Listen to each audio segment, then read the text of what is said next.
watch Survivor, and when the show ends, you really want to talk about it with like-minded friends. It might be hard to find some, but don't you shed a tear. Check out the Purple Rock Podcast, and this is what you'll hear. John will make some dumb jokes, Andy likes to yell and curse, and if they're not available, the backup hosts are so much worse. Spend the whole time being jerks, telling you you're wrong, and so we got this other jerk to sing you our theme song. It's the Purple Rock Survivor Podcast. Welcome to the Purple Rock Survivor Podcast. I am John. My co-host is Andy, which means that your long Survivor nightmare is over, and you've got the good hosts again. The theme song didn't lie to you. We are this week talking episode 4 of season 48. Andy, it has been a few weeks. I wish I had any kind of like current event to discuss with you, but it turns out like nothing's going on in the world at all. Like everything totally fine, stable, normal. Is there even any news happening? We might have an election soon. Oh, I mean, that must be nice. I think we're probably done with those from now on. Yeah. You have to I mean, one less thing to worry about. So all you got to now worry about is the Survivor elections that happen every few weeks. Exactly. We'll talk about those later in this episode. But first, let's discuss your opinion of this episode. Yeah, I loved it. I thought this was phenomenal Survivor. Grade A. Many seasons, this would be the best episode, and it's possible that this will be the best episode of this season. And that's not like negative thinking. I do think we're set up to have a positive season, despite an eventual outcome that took an interesting player off the board. But also sometimes, when things are this great, it's hard to match this. And I'm just happy that I was here this week. How about yourself? Yeah, I mean, I was initially thinking like, oh, this was great for a pre-merge episode. But I was like, well, why throw the qualifier in, right? Like, It was just a great episode. It just happened to be in the pre-merge. Yeah, I mean, the swap worked out really well. We got some great new dynamics. Yeah, I mean, honestly, about as well as a swap could work out. We had a really fun vote. Disappointing outcome, as you mentioned, but sometimes you have to pay the price to have like a fun strategic move pay off, and unfortunately, that was the price. But yeah, I hope it's not the best episode of the season. But if it is, that's not necessarily condemning the season. Yeah, won't necessarily mean the rest are bad. The rest could be very good. It's just as possible. I don't know how often Survivor meets these highs. Like for me, this was an A+ episode, and really like delivered what I like about the show, and also I think helped address some of the issues that had been happening in the previous episodes. So yeah, and I think we gotta despite the tribe swap, like I think there was enough time devoted that I got to see the dynamics on each tribe, right? I got to see like at least one or two storylines with every new group, which was cool. And then which were more interesting than the ones we had previous. So exactly. The swap really helped. Right. So I'm a little invested now in each tribe. And also like it kind of balanced out pretty well as far as like challenges and stuff where I'm like, oh, okay, it's not one of those things where it's like one tribe just got the duds as it was before the swap, right? No. So yeah, I mean, if we're talking balance, my initial reaction is like, well, that tribe's never going, and they're the ones that did. Yeah. So see, so yeah, I mean, it was great. And did you miss the journey though? No, I'm just kidding. Yeah, I really wanted to see people sent off to an island and have to play a game of complete chance. Let's talk about like probably one of the best parts of the episode, which was the Kamilla and Kyle dynamic. They're the only two. I'm sorry. They are 2 against 3 on that tribe, and not just 3 from a former tribe, but 3 people in an alliance with each other. Yes. Exactly, a named alliance even. Yes. So never fails those named alliances. I know. What I loved about this was just it was one of those situations where you just have a partner immediately see what you're doing and just run with it, and so smoothly. Like it just the effortlessness of their like scheme to suggest that Kamilla was on the bottom and Kyle being like, I mean, well, like just so easily buying into it in a very convincing way where it was like, oh, this is exactly how you would act if she really was on the bottom. And it's just like flawless, like really well executed by them. Yeah, and first off, maybe the way you're putting it, in that moment could appreciate more, like having a partner with which you have chemistry. But yeah, no, like initially when it came off, it was just like, oh man, Kamilla, she is so awesome. Like we've already talked favorably about her before because, she's the first narrator of what's going on and she's the first performer of this act. And we see it and I'm just like, oh man, this is working. But then as you say, to see Kyle, and obviously we don't know if they had pre-planned or whatever, by all indications, they haven't had much opportunity to, and they were also very cognizant to not be seen that way. So I think it's fine for us to interpret that he just picked up what she was putting down and didn't contradict it in any way. Like, and it's not just that, like, he also was like, okay, yeah, I'll also act like I was on the bottom or you were on the bottom. He did it in a way that's believable because you wouldn't just be like, oh yeah, no, I mean, she wasn't anything. No, you would like kind of deny it, but non-deny it. And that's what he was doing. And it was just like, yeah, we get to some later, like, shenanigans of tribal council and using of advantage and all of that. And that stuff's great. Like, obviously, I've never been somebody opposed to that. But yeah, it's this stuff. It's Kamilla and Kyle putting this plan in action and completely snowing over those other three. There's no denial. We can go over it, but there's no denying that they bought completely what they were doing. And it was just like, oh, man, this is amazing. Right. This is the kind of like the whole soft power thing that you need, right? Like this is... Apparently you don't. That's an old myth. Well, it can be lost, apparently.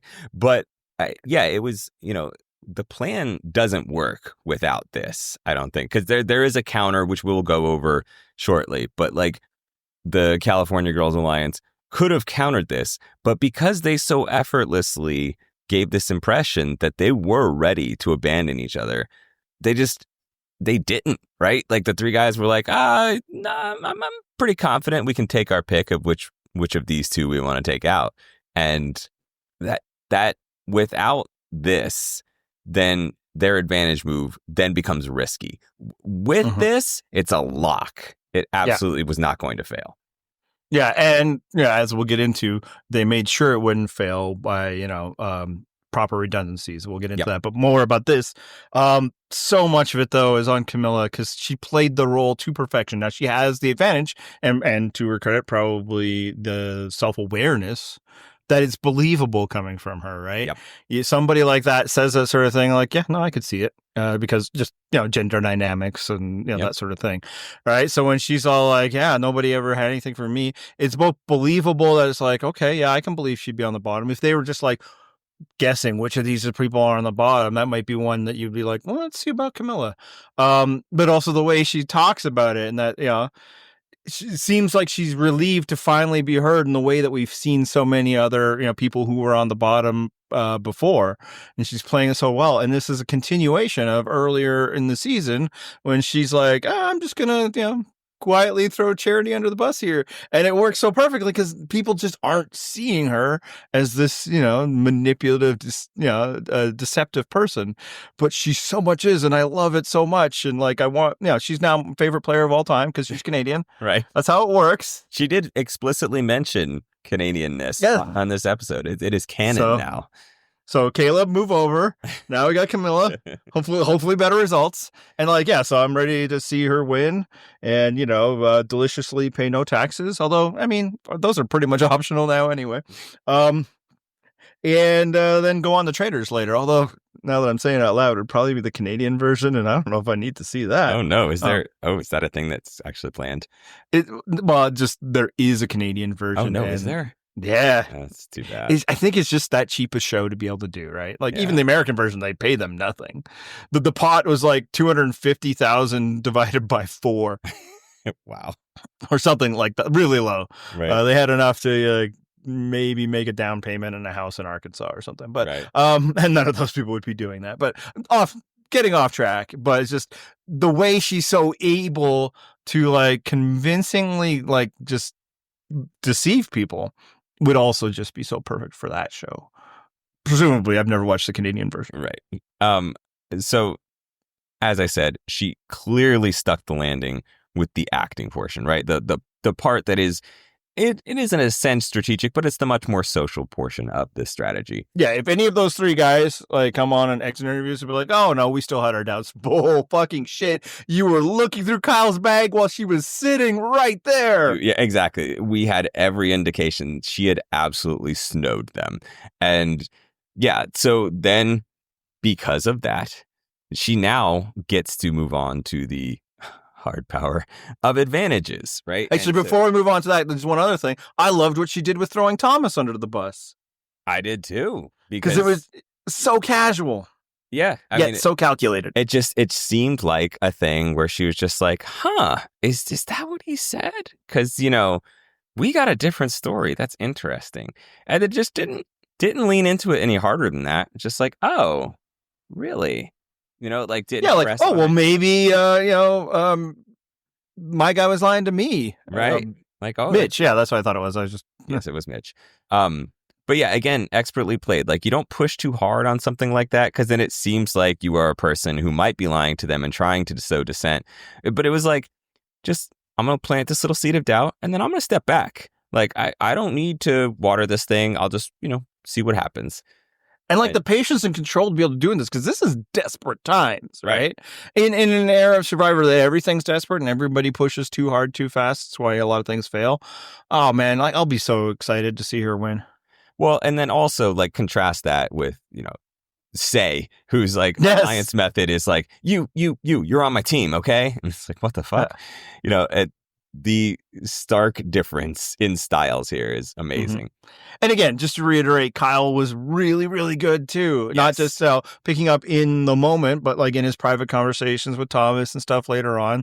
It was just so expertly played. It was beautiful. So now we can move on to the advantage. Yeah, I mean, I do feel bad. I was underselling Kyle a bit. Kyle also did a great job. I think I'm now more personally invested in Kamilla. So I am. Well, and also it felt like she initiated it. Exactly. And then he, again, to his credit, oh yeah, let's do it. So it did, as presented to us, it did feel like more her plan. Right. And you would know this better than anyone. Sometimes it's very important to be a great sidekick. So props to Kyle. I would say it's very important to have a great sidekick. All right. So let's talk instead about advantages, because there was some nuance to this, right? So they, of course, have the immunity idol. Kyle has it, thanks to Kamilla. And then Kamilla has the extra vote. And so even with those things, there's still a chance that they can be defeated by the guys, right? Yeah. It could go 3-2. And, it could go 3-3, but the votes were on Kamilla, and she can't then cast 2 votes in a second round, so then it becomes 2-1, and Kamilla goes home. So instead, what happens is Kamilla gives the extra vote to Kyle and says, all right, play your idol, play the extra vote, which I think, if you're not a longtime fan of the show, maybe you don't necessarily understand what's happening here, but the idea is you can... Not if you're watching alongside me, because I paused it and explained it. Oh, and my wife, because she's amazing, pretended to care what I was saying. She nodded so heartily, yeah, Anyway, continue. Super invested. So the important thing with this is that if he's immune, he will absolutely get to vote in a second round if there's a tie. And so then he would be able to cast 2 votes again, because that's how the double vote thing works. If you got it, you've got it for the entire tribal council. So if there's 3 and votes, it's never happened on TV, but Probst has confirmed that. Yes, this has been confirmed repeatedly even. So yeah, he could use the double vote again in a revote, and Kamilla, then it would be 2-2. Right. If Kamilla is voted, then it's 2-2, and then you're still in it. You still have a chance. Yeah. So hold strong on the revote, which Kyle has no reason not to hold strong because he is immune. Right. He is at no risk here. Yes. So he gets to hold strong. Then they would go to, the last week. All right, we either come to a unanimous decision or we go to rocks. Right. And then either they agree, okay, fine, we'll give up Thomas because they don't want to go to rocks, because this is why they would not want to go to rocks. Yep. only Thomas and Thomas would be immune. Well, I mean, yeah, I guess point. depending on who they voted for. So yeah. Let's assume they still vote. So now Joe and Shaheen would be the only, or Shaheen. There you go. Sorry, that was really bad. Shaheen would be the only ones drawing rocks because they're the only ones left to be eligible. Yeah, Kyle is still immune. Kamilla and Thomas are also immune. Yes. So there you go. Now, the one thing I'll say about all of this, and that's that's what I puzzled out, because again, she does it. I'm like, oh, why? And then I thought, like, that would be why. Like, it didn't take me long to put there. I didn't think it was just like, why would you just do that? It really shouldn't be that way based on what they established both last season and last week. So the reason last week that Sai is able to vote in the revote is because Justin isn't canceling out her vote in the revote, right? Because he does not have one. Right. So if Kamilla had 2 votes, only one of them is canceled out by Thomas. So she should actually still be able to use the extra vote. I would not take that chance. How that survivor has figured that out, so that the way she did that was, genius. Yes. But just, I'm just putting it out there that if the only reason why somebody doesn't vote in a revote is because there's no point, the votes cancel each other out. Well, when you have 2 of them, they're not canceled out by one. And also, as you said, like, just play it safe in this regard. Absolutely. Because, you've already figured out, like, you're going to have one. You're committing so much to this alliance that you're going to have to. Yeah, no, if Kyle doesn't go along with you anyway, you're fucked either way. So it's really not that big a leap. Yes, you're going all in. So absolutely just go ahead and give him that. And then it does strengthen your case, as we mentioned. And worked out perfectly. So let's talk about, because I mentioned earlier, there was a way that it still could have gone differently, right? Like there is. 3 guys. But before we move on to that, I just want to underline a couple of other ways that they played this perfectly. Okay, so one is choosing Thomas as their vote. And that'll actually lead into what you're talking about. Right. Because, but, they did have the decision between Shaheen and Thomas.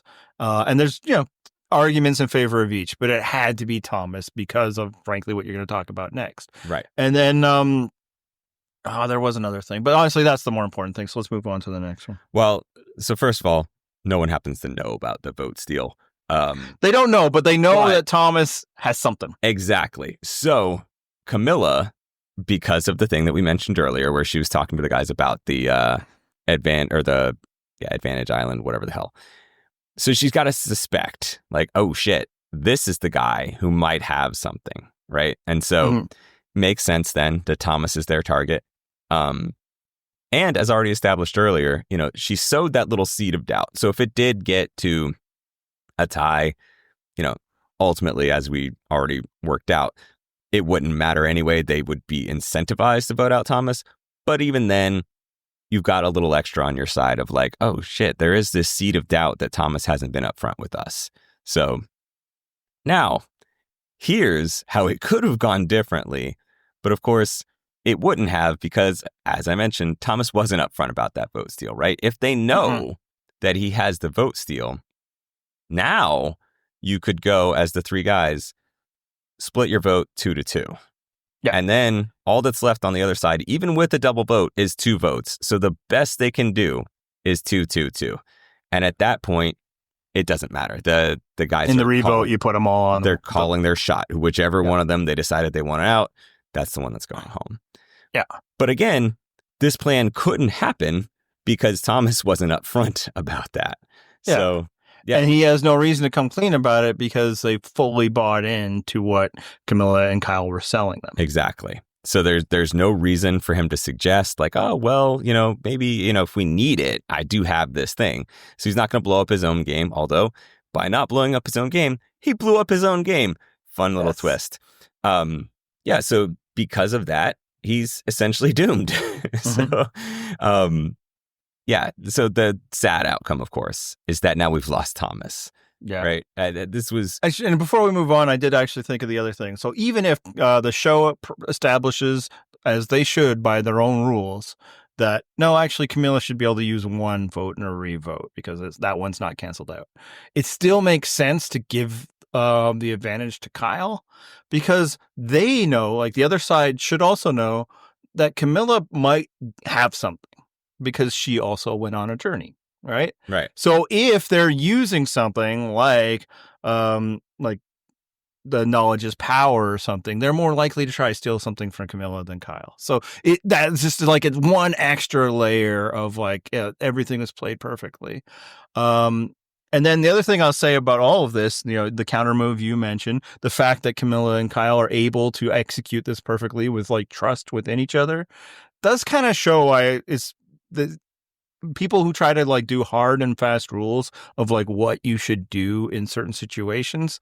You can't be that way. You need to be adaptive because it was easy. And a lot of people have probably been this way after seeing so much failure of like contestants being unable to keep their mouths shut about anything.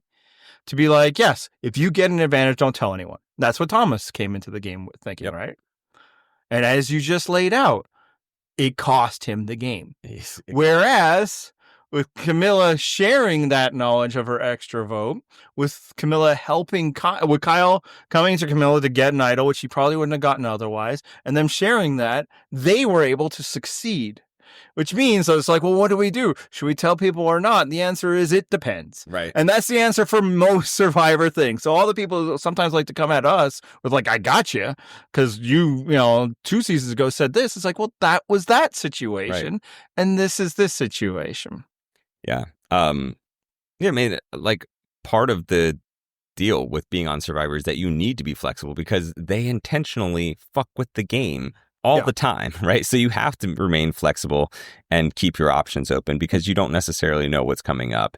And shout out to our backup hosts, Emily and Matt, when they talked about it, I think the week that Thomas got the advantage, is that, and Mitch did the opposite, right? He just told his tribe, well, I have this extra vote. Yep. Honestly, extra votes you should probably just tell your alliance about because they're not help. Well, they're not really solo advantages. Right. Unless you're in like a 1-to-1 situation, they're mostly just team advantages. We are going to combine our votes, and now I have one more for us to use, right? But it's unlikely ever to pay off. The times that they are going to pay off is situations like this, these short situations when you're just thrust into them, which actually another point I want to get to really quickly.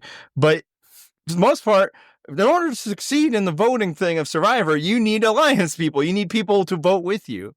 So that's when it's like, we'll be able to have one extra vote. And that is something you can share. Unlike idols, which are things you can only kind of situationally use as a group. But for the most part, those are your own. So idols, you should keep to yourself as much as you can. But, as I said, there's situations, especially it's like, I'm not going to find this thing unless I get help. Vote advantages, just tell people, because then it's like, oh, cool, we'll get to have one more vote. And I already forgot the other point I was going to make. I should point out too, there are extremely limited situations where like those sorts of things could work because of the fact that the show likes to take away votes from other people. So it's like it could potentially help you, but the odds are so long. Like, yes, the asterisk, there could be something. But more likely it's going to help you and other people than it is going to just help you. And thank you for saying that, because that jogged my one more thought to kind of close the loop on this, is that there are some people, not many, but are just like, oh, it's too bad they used the extra vote. They didn't need to, right? And because they guessed right that it was Kyle, they didn't need to. And so it's like, I get it, because we like this pairing and we'd like them to continue to have weapons. No. Do not hold back on something that is so situationally advantageous. If all this does is help guarantee your success, then that is a big fat W. And these votes, especially, it just came to this tribe one day ago. You don't hold anything back in the clip. You got to survive this one. Yes. And Thomas. And his advantage. Yes, right? Exactly. Yeah. So Thomas is a perfect counterpoint to that because, he had something and didn't use it. So how did that work out for him? Yeah. All right. Now we can transition to that. I was going to say. Because that meant Thomas went home. Yeah. And as exciting as all of this was, and it was, and it's a phenomenal episode. I love it. And we'll be talking about it for years to come. I mean, I will be. You'll forget it. Yep. Damn, it sucks to lose Thomas. It does. I mean, I mentioned, I think in the premiere that there was, a few people that I was like, I feel like there's something here. Kamilla was one of them. Thomas was another one. And yeah, it kind of sucks because I can tell there are a lot of people on this cast that I don't feel are super dynamic or interesting. And Thomas was like, he could have lifted that, right? Like he can overcome the lack of dynamism from some other people. And it sucks to lose him. But again, if it's the price that we had to pay to get this episode, I think it's worth it. Yeah, and like as the episode goes on and all that, it's like, like all 5 of these people are interesting. Like I don't know that I would be excited. Now, if I had to choose, I would rather lose Shaheen than Thomas easily. I'd rather lose. But yeah, no. Yeah, I bet that wasn't really on the table. No, and again, one more thing about Kamilla and Kyle. Yeah, don't just go for the guy that's going to keep you immune for the next couple of votes. Right. You can go after Thomas. Right. He's probably not going to hold a grudge, Joe. It's like, it's fine that you didn't even consider voting out Joe. That was the right move, too. But yeah, Thomas had true superstar energy to him. Yep. And, he felt like he could have been something. Yeah, and like even the short time we had is like he really popped. Mm-hmm. So it will be unfortunate, and that it's fair to suggest that the season might be lesser because of his absence from it. I do feel like this episode gave me enough other launching points. Like there's now a handful of people that I'm interested to see more of. Now, will any of them besides greatest player of all time, Kamilla, be as exciting as Thomas? I don't know. But yes. But I'm not about to be like, the season sucks now. Thomas is gone. But yeah, I am somebody who just last week, you won't know this, but others will, talked way too long about how I'm zero interest in first boot season of all time. Like, again, I'm not generally somebody who cares that much about even pre-merge boots. If they brought Thomas back, I'd be all for it. Yeah. Just because like you can tell that guy is a star, not just like, I feel bad for him, or maybe there was something there, or I got attached to them in the preseason and I wish I'd seen more. No. Like even from what we just tell, is like I feel like we might have lost the most dynamic character of this season. So I don't know that you bring him back for 50. I feel like 50 is just kind of be like stars of stars, but they don't need to wait 10 more cycles after 50 to have a returning season. So they don't. And I'm with you in that, like, he made the season fun. And there's so many seasons, especially of late, where I've lamented, like, it's fine. It's just not very fun because I'm not invested in it. But, like, I was going to be entertained with Thomas on board. Also, quick aside, season 50 is Angelina and who the fuck else cares?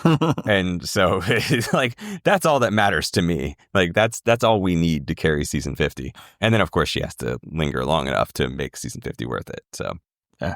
And another thing about Thomas, and I think a lot of people have been responding to this, it's like for many seasons in the post 40 era when like they really leaned into like a lot of touchy feely stuff, and these are the people and they're and we got some of this episode even effectively. I thought the stuff with Mitch and Cedrek was really nice. Yep. But people are like, I'm missing villain energy, and Thomas had so much villain energy, but not in like a gross way, right? And so it's unfortunate we're going to lose that before he really got to do anything villainous at all, other than some snarky confessionals, which is my brand. Like, that's the kind I like. Now, another thing that's great is like Kamilla seems very ready for that role as well. Yeah. And that's the thing that I enjoyed, right? He's this specific kind of villain that we want to see, where it's like he's just fun and entertaining TV. He's not like hateful or awful or anything like that. It's like, no, he's prepared to be a spoiler. He's prepared to be snarky and talk some shit and like just make generally fun TV and not take himself or the game too seriously. Yeah, it feels like he gets it. Yep.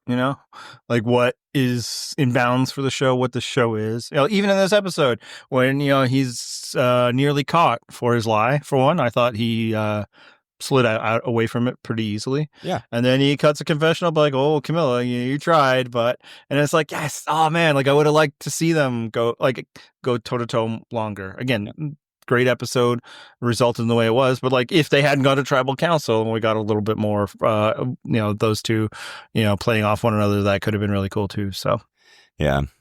But now let's move on to the lessers. Because there are other people on this season. And like I said, after the tribe swaps, we got some interesting dynamics. But before they even got to that, we saw the fallout from last episode, right? So I was not on last week. I have to say, like, even though I wasn't here, just stunned by Cedrek in that. Like, yeah, what I the went off. fuck was that thinking? Yeah, as you should. So anyway, predictably, we start this episode with Sai and Mary like, oh, we should team up. Who could have fucking seen that coming after last week? Clearly not Cedrek. This was his demand. Oh my God. And I'm sure that whole let's leave a note for Mary shit was like Sai trying to play into Cedrek's bullshit. Yeah. It's just stunning. Like, genuinely some of the dumbest play that we've seen in a very long time. I don't ever want to do the hyperbole like dumbest move ever, but like that shit was stupid. And yeah. So not a lot of daylight between yours and my opinion from last week, by the way. I mean, it's because that said, I do like, so this show is so well done. We've talked about like the editing and stuff like that before and the production value, but like setting up this arc, multi-episode arc where Sai and Mary go from like dislike and targeting each other to like a grudging respect to now like tentative allies. Like, this show is so good.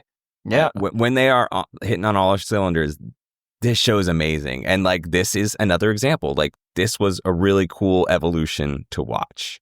Yeah. I mean, even for me, like I went from, God, I cannot stand this woman to like, well, I mean, still not a fan, but I kind of get where she's coming from last week to now. Yes, Sai, Mary, team up, fuck them off, kid. Right. Because again, it's this sort of arc that we need to see because we're so angry at how badly Cedrek played that. Like, no. He needs the comeuppance. You guys need to team up. So yeah, it worked out beautifully. And also, like, just from the standpoint, it's like, why keep trying to partner with these morons? Yes. When it's clearly like you two, like, join forces and see what happens. I understand you butted heads. But that was because, you didn't say you wanted to be her alliance partner in the first minute you met right. her. There's just time here. And say you. Yeah. And so, of course, then, we do get some updates on the Sai versus Cedrek thing. And, Sai, after moving to a new tribe, like, gets this offer. Like, oh, I want to work with you and Cedrek. And she's like, do you though? Like, I don't know. Maybe like reconsider that. Like, just find out a little more about who Cedrek is. Like, it is very clear that she is like, nah, I'm done with this man now. And again, who could have seen this shit coming after he voted for her twice in the same tribal council? And then 2 days after forcing her to give up her idol for no reason. My God. Yeah, it just, again, but in his mind, no. She's, me and Sai are like this. She's all about loyalty. Right. Cut to, I can't fuck Cedrek. Right. That was amazing. And it was amazing editing. And just watching in real time, I was like, he's not actually going to do this, right? Like, he's not really considering it because, again, you've voted twice for her. What do you think's going to happen if you keep her? She swore to him at the end of the episode. Yeah, so water under the bridge. We're all good. People are incapable of telling Cedrek something that isn't what they mean. Just like, when in the first minute he makes a blood oath with pizza, you can't suddenly lower him down the rankings. Nope. Oh, so a big take I had last week on Cedrek is just like, why the fuck did he want to be on this show? Right. Like, if this is what his conception is, 48 seasons later, it's like, I'm going to be on Survivor and just, loyal oaths and all that. Like, what are you doing here? Like, it maybe would have been acceptable in season 2. By season 4, it's getting a little fuzzy, but okay, they haven't voted out Hunter Ellis yet, but like by like season 8, like, come on, what the fuck are you doing? And I'll say maybe the beginning of this episode gave us a bit of clues because episode opens up when it's raining there, and he's like, "Now I've had the full Survivor experience." It's like this is your full Survivor experience. You haven't even hit a merge yet, buddy. No, getting rained on. That was. That so it's like I voted for every member of my tribe. I've only lost challenges, never won, and now I've been outside in the rain. Yep. So I've done everything. Checked every single box in the Survivor I've had experience. the complete Survivor experience. Which shout out to all the worry warts who thought CBS spoiled the outcome with it by playing that clip. It's like, oh, that must have been his final words. You think they're that fucking stupid that they're playing somebody's final words? Yeah, man, they've made mistakes. Frankly, heading into next week, it kind of I feel like they showed which color of which tribe, completes a challenge, but like editing in final words, I feel is a bridge they wouldn't have crossed. I mean, and to be fair, they wouldn't have, but also there is a marketing department that cuts promos that is not necessarily as intimately involved with production. Fair. But still, come on, man. All right, so let's keep it moving. We also, again, had one of those 2-2-1 splits on a tribe after we did a swap. And so Chrissy comes up with this plan. She's like, I'm going to, form a group of 4. Like all of us, the 2-2 are going to take out the 1. We're going to take out Bianca. What did you think of her? I was going to undersell it and say genius plan. Whatever, man. What did you think of her genius plan, Andy? Honestly, it's not as bad on its face as it seems. You do that if you're thinking we're not going to go to tribal that often.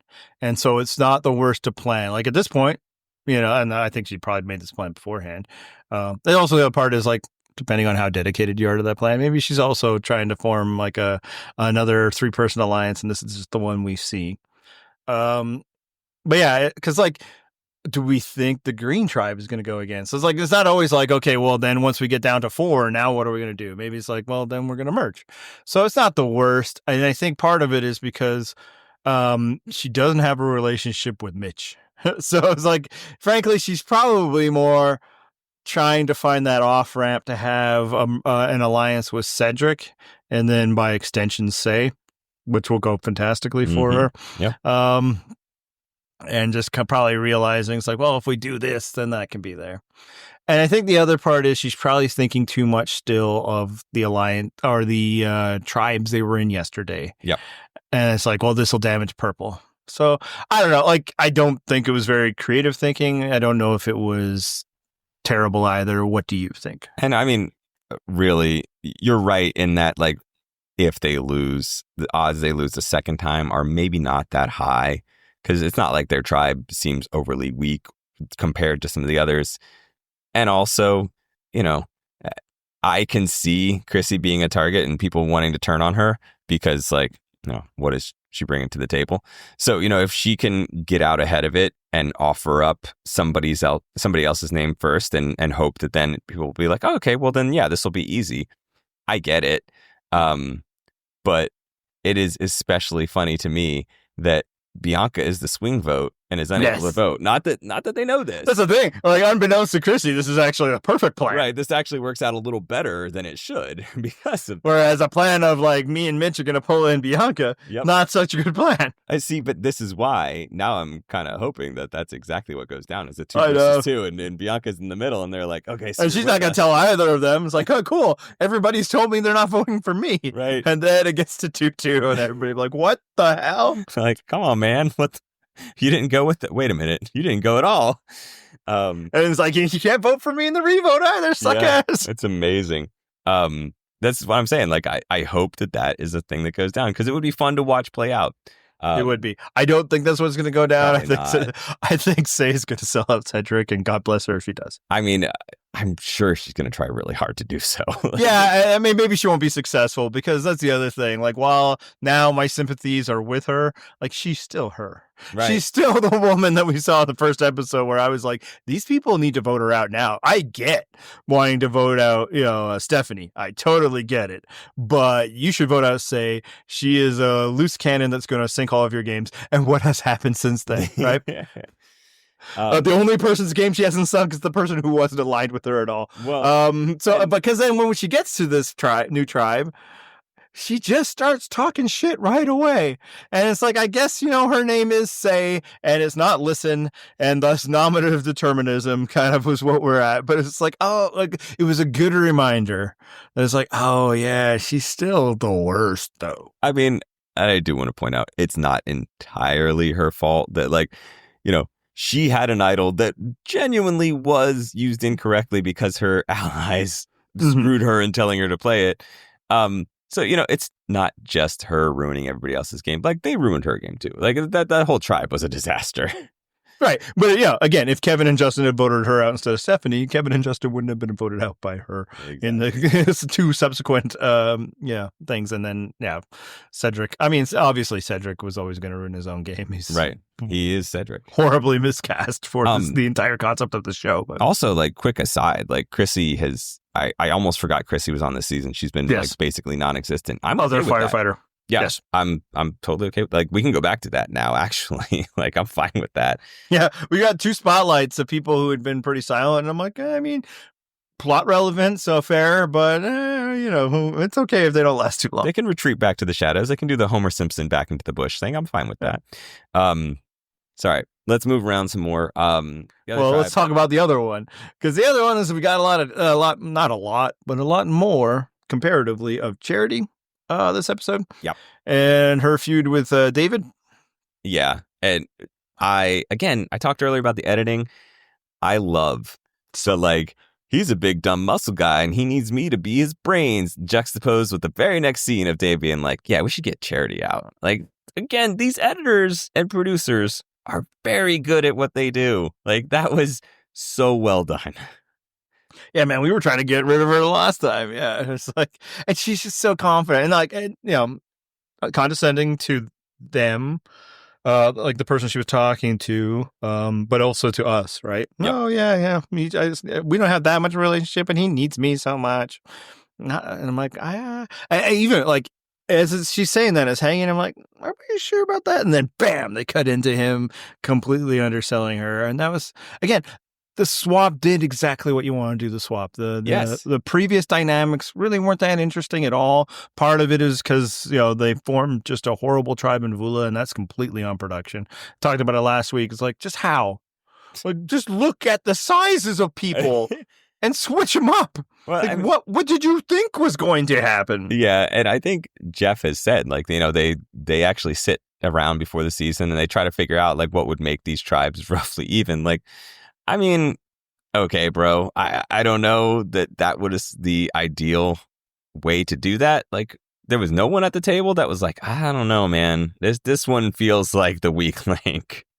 Let's put both Div 1 NCAA athlete women on the same tribe. Right. And then the green tribe, none of that, Right. It just... I definitely think Kyle and David and Joe and Shaheen need to be together. Vula has Kevin and Justin. What? They got Pizza Guy. Pizza's going to carry them. Anyway, so yeah, like, that tribe was obviously getting most of the energy because that's what happens. You go to tribal council, and they weren't very interesting. And then all we were getting from the other tribes were like 5 people really excited to vote out one person in not particularly interesting ways. You got a little bit more from Loggy last week because they had Shining Star Thomas being like, actually, maybe I'll just get rid of Eva instead. But for the most part, like, it wasn't interesting.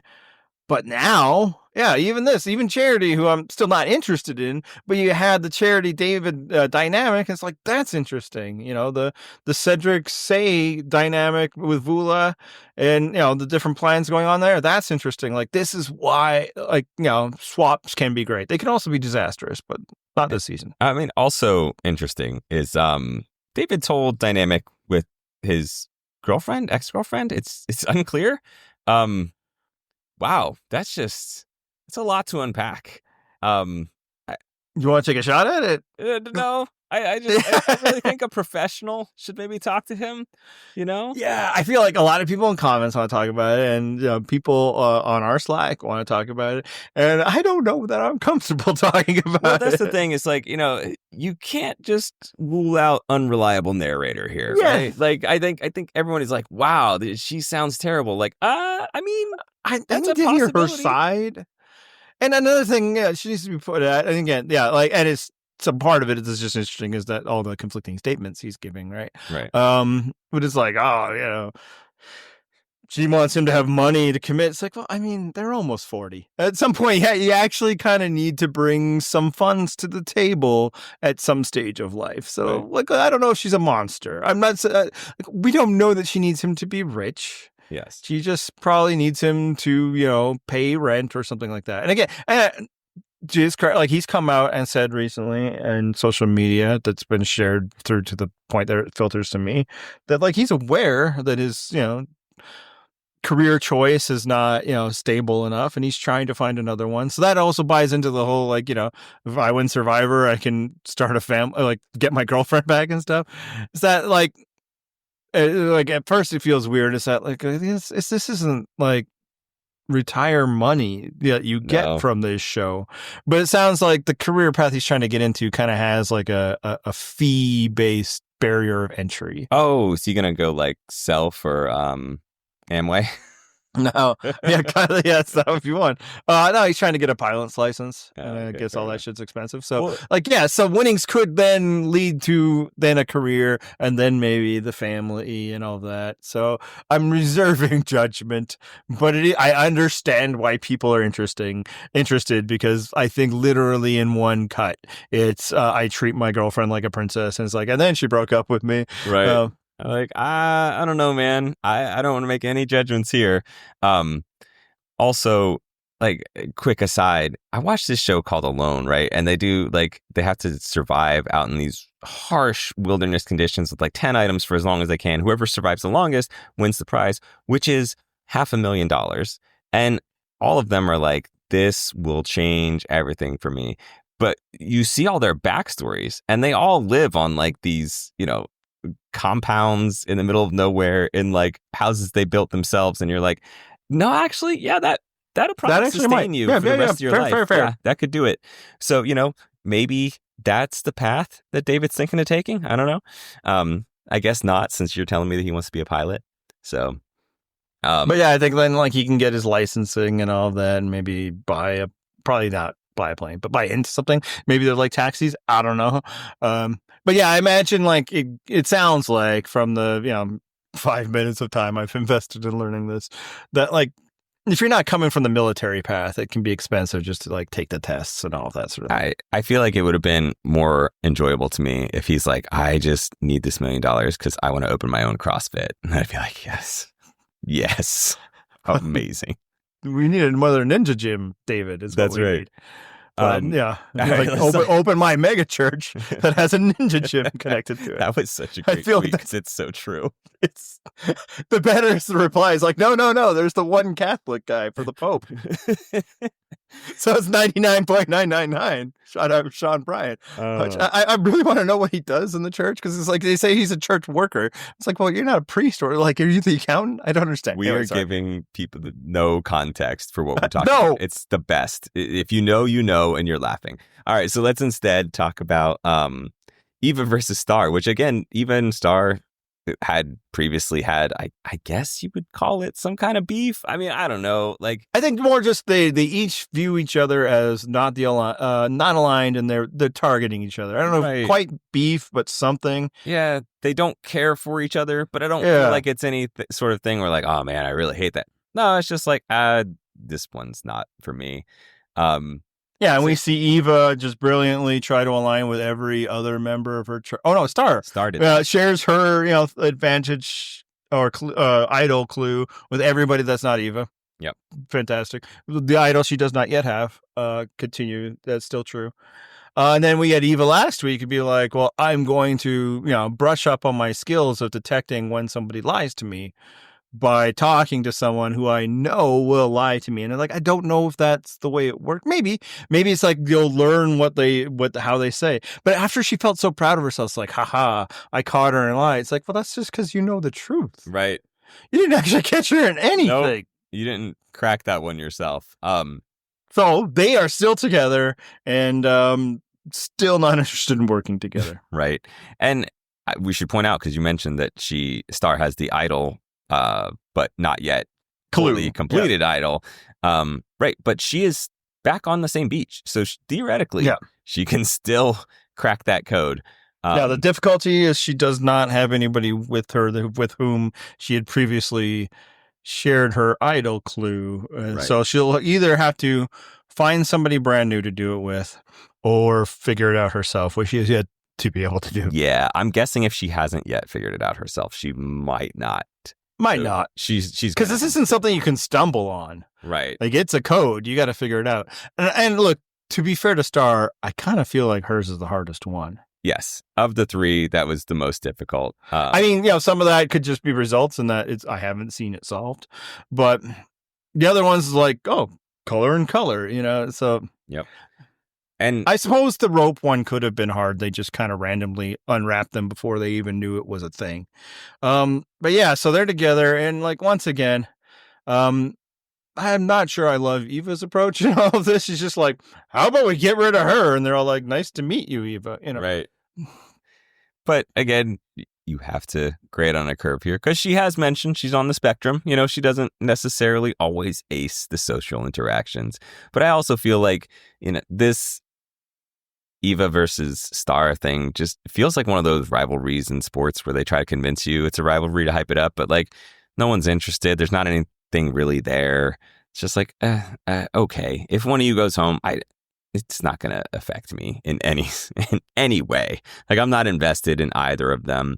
I also think that, there's enough other stuff going on in that tribe that like there could be multiple people that could be very easy targets. And, we're just lining up to pick one of them. So let's. Yeah, no, you got David versus Charity. Yep. You've got now Eva versus Star. Yep. And then who's the other person on that tribe even? It's Mary. That's the beauty of all of this. Yes, Mary.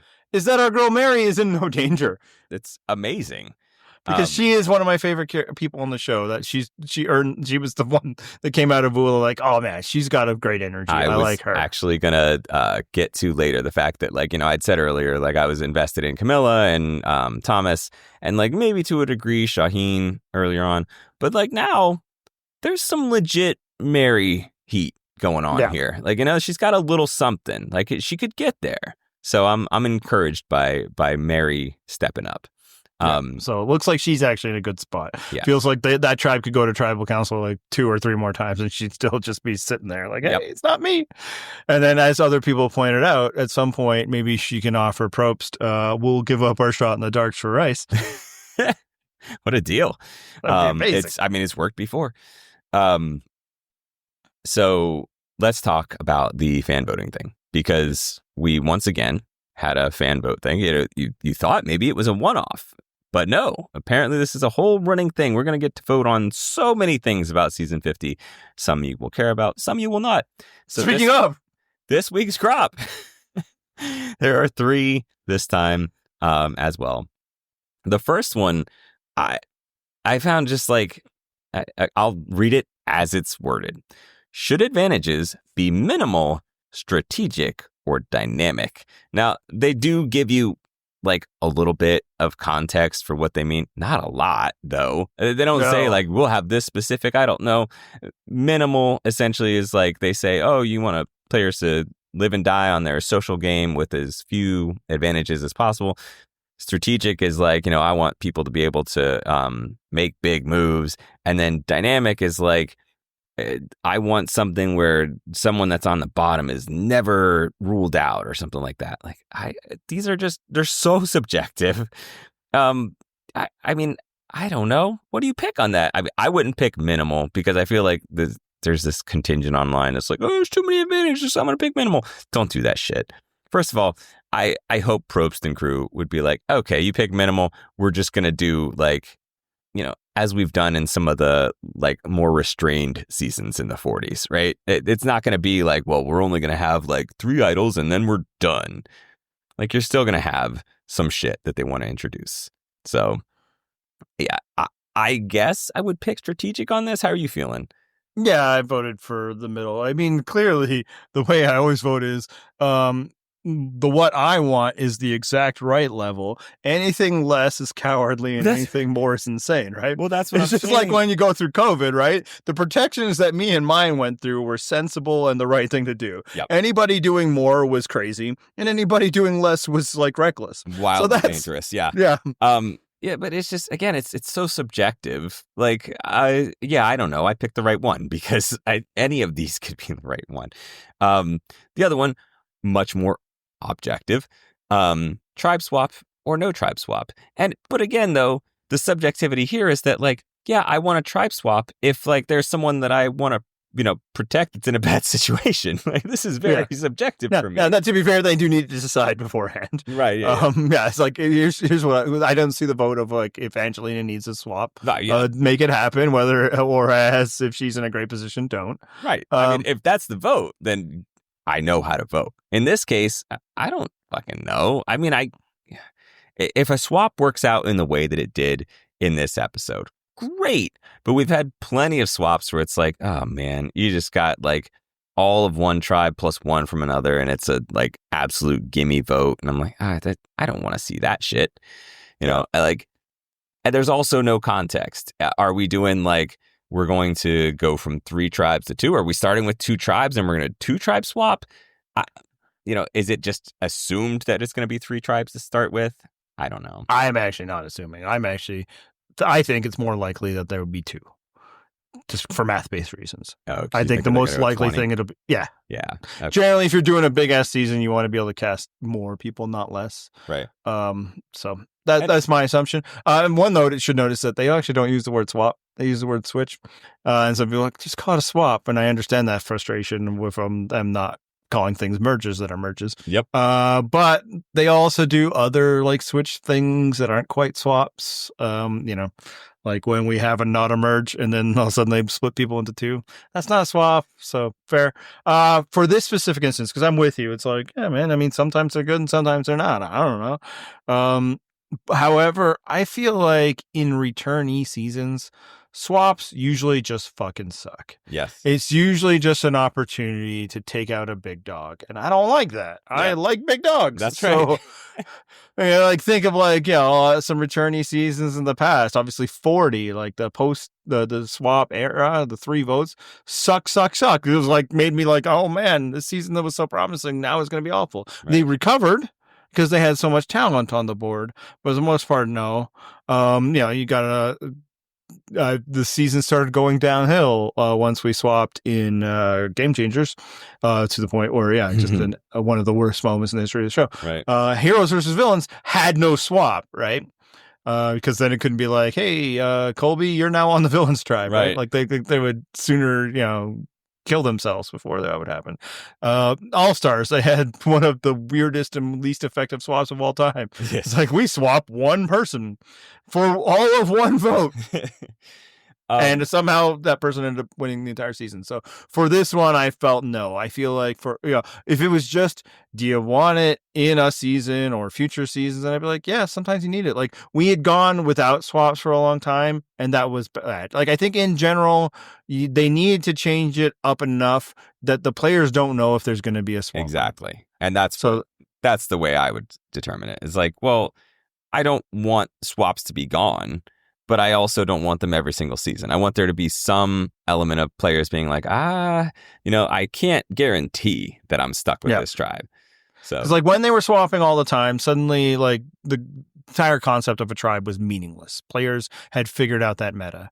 And like that's fine, except that like the show still has tribes. They still storytell as tribes. So then like when they kept like just doing these acts of sabotage to their tribe, because it's like, hey man, we're going to be a new set of people in a few days or a few days after that. So what do I care? It became hard for us to invest in that. Right. So then they stopped doing that.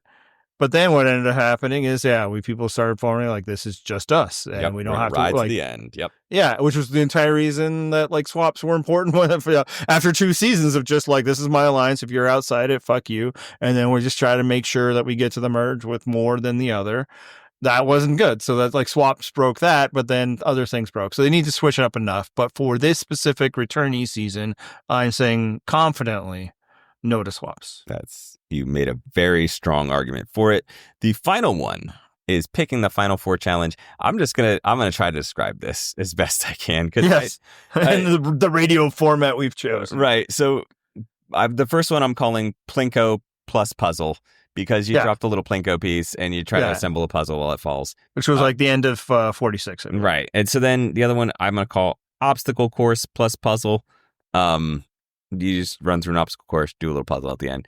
And then the third one has a legit name that like longtime Survivor fans will remember, but it's like ball spinny thing. You drop the ball and it spins and you got to catch it. It goes Simotion is what they call it. Yeah, exactly. It's again, longtime Survivor fans would probably know the name Simotion, but like if you are not a person that, although you're listening to this podcast, so you probably are a person.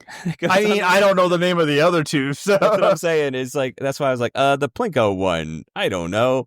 But yeah, here's what my voting, because I know the name of Simotion tells me that they've used it too much, and absolutely not that one. I mean, although partly I know the name of it because I am such a Stephen Fishbach stan that you know he's mentioned it, and I'm like, oh well, obviously it's that one. So yeah, I mean, would you have a like? Deeply ambivalent on this one. Other than, again, like I had already felt like I've seen Simotion enough. Right. And frankly, like when Simotion resulted in that one tiny dude winning it, now my name's stuck Mario, but it's not Romeo. Thank you. I knew it was like EO at the end. That probably told us that, no, it's time to move on. So, but I chose the Plinko one because it's only been done once. So it's like, hey, that could be interesting. It felt dramatic the first time. Yeah. We haven't overused that one. Like the advantages one is just like, damned if I know. Like, how are you defining these things? I'll choose middle.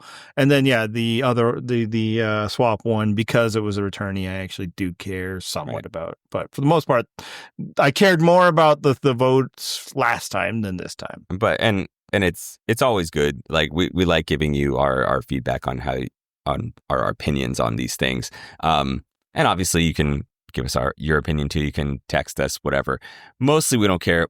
Mostly what I want to do is share our opinions about top 3 songs about rain this week, Andy. That's right. We got the rain at the beginning of the episode. That's right. So why would we not do top 3 songs about rain? Because the rain it completes your whole Survivor experience. I don't know if you're aware of that. Yeah. So we are going to complete our listeners' Purple Rock Survivor experience by talking about songs about rain. All right. I just want to say first, like I have to get in an honorable mention. I got one too. Yeah. Okay. So mine would be for Ironic, where the central premise is the rain on your wedding day. That's good. The more realistically, like November Rain by Guns N' Roses. That was my honorable mention too. So see, the only reason is because it restricts the rain to 1 month. So you can't, I'm gonna leave that out. I want more anytime rain songs. See, for me, I put it as honorable mention because like there's like a really great song in there, but it's buried under all of the excess of the era. Axl really wanted to get into his like Meatloaf era or whatever. Like that song's like almost 9 minutes long, right? And like just when you feel like it's gonna end, then all of a sudden they have like a longer bridge, and like okay, good, you're letting Slash like cut loose a bit, but then like it's not drowned by its excesses, but it's certainly waterlogged by its excesses. Yeah. So like if they had applied a little bit more, like editing to that. Now again, that they were incapable of that this era or any other after that. Like it could have been one of their all-time greats. As it is, generally when I listen to it at certain points, like I've heard enough. Yep, got it.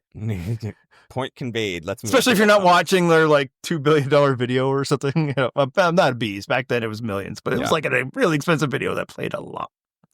All right. So since I feel bad now, I stole your honorable mention. I'll let you go first for your number 3. So for number 3, I went with New Edition's "Can You Stand the Rain." There was a time in my life when New Edition would have been easy, like hands down. They were my favorite band, and I celebrated all of their spinoffs. And this is like this is a post Bobby Brown. Bobby Brown's left, and then they bring in Johnny Gill for this album, this song, and that's a big deal because they were like a bubblegum pop band, right? They were like, Jackson 5 lesser, right? But they were trying to grow up because they actually were physically growing up. And this was kind of the era. And frankly, this song that really is like, they have gone from the metaphorical boys to men. I mean, literally the song called Boys to Men is the song that really hit with that. But this, it's like actual, mature subject matter. A lot of it is also because of Johnny Gill's, baritone voice, actually sounds like a grown up. So yeah. Now, interestingly though, I don't actually think it's about rain at all. It's like, it's obviously a metaphor, but what? So I appreciate though that you brought up the Boys to Men thing, because my number 3 song is It's Raining Men. Yes, I thought about it. Why not? It's a fun song. You hear it at certain establishments or you're maybe having fun. So let's go with number 3, It's Raining Men. All right. People could also get back. So the last one was more a song that mentions rain. This song, maybe you could argue, is the antithesis of a song about rain. Oh no! But I went with No Rain by Blind Metal. Damn it! Yeah, I almost certainly you were gonna have it too. First of all, Blind Melon. You called him Blind Metal. Did I? Oh, damn! Just classic mispronunciation. That's what the people tune in for, Andy. But yeah, that was my number 1. Yeah, I honestly, I thought about it as number 1. Like when I first thought about this concept, I had it number 1 until I remembered a song, and I was like, "Oh no, that's number 1." And here's the thing: like it's a fantastic song. It's great, one of the great songs of the era, and yet I am never tempted to listen to another Blind Melon song. Well, you say that, and it's very funny that you do, because my bestie, like, I had said roughly the same thing to him one time, and he's like, "Oh, you should, they do have." I feel like I probably should. Like they created this song. So their other songs are mostly not like that, but Tones of Home, I'm just going to recommend to you. Tones of Home, you should listen after this. You might dig it. You might be into that one. And like, again, I'll say, long-time listeners might know this, like, I was not listening to this music when it was coming out. Like, obviously, like, the monoculture existed, so I had heard it. I saw the Beat Girl, the whole deal, right? And like, I liked it. Even though that wasn't the genre of music that I like defined my identity towards. But that's probably also it. Like this was the song that penetrated, and then I just never gone back to like, hey, I should listen to like Blind Melon's album. So yeah, I'll definitely check that out. All right.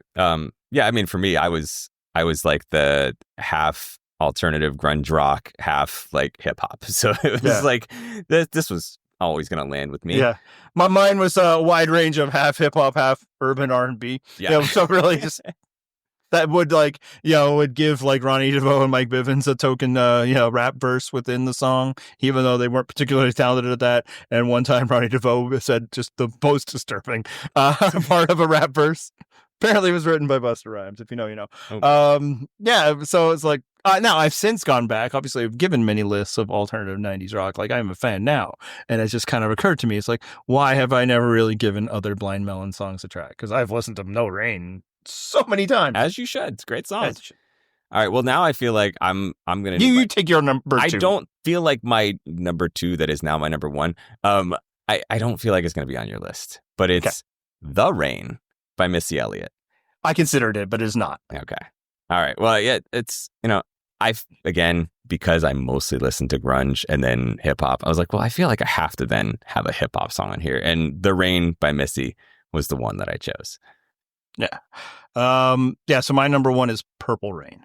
I figured, and you know what? I saw it on the list, and it came to mind before I even saw it on the list, and I was like, I'm gonna leave that for you. I'm gonna let you have that one, Andy. So so when I was first conceiving of the list, it was like, No Rain, and then Can You Stand the Rain? Like, those popped off. And then on my number 3, I considered The Rain, Super Duper Fly by Missy. I considered I'm Only Happy When It Rains by Garbage and that. And then I'm like, of course, Purple Rain.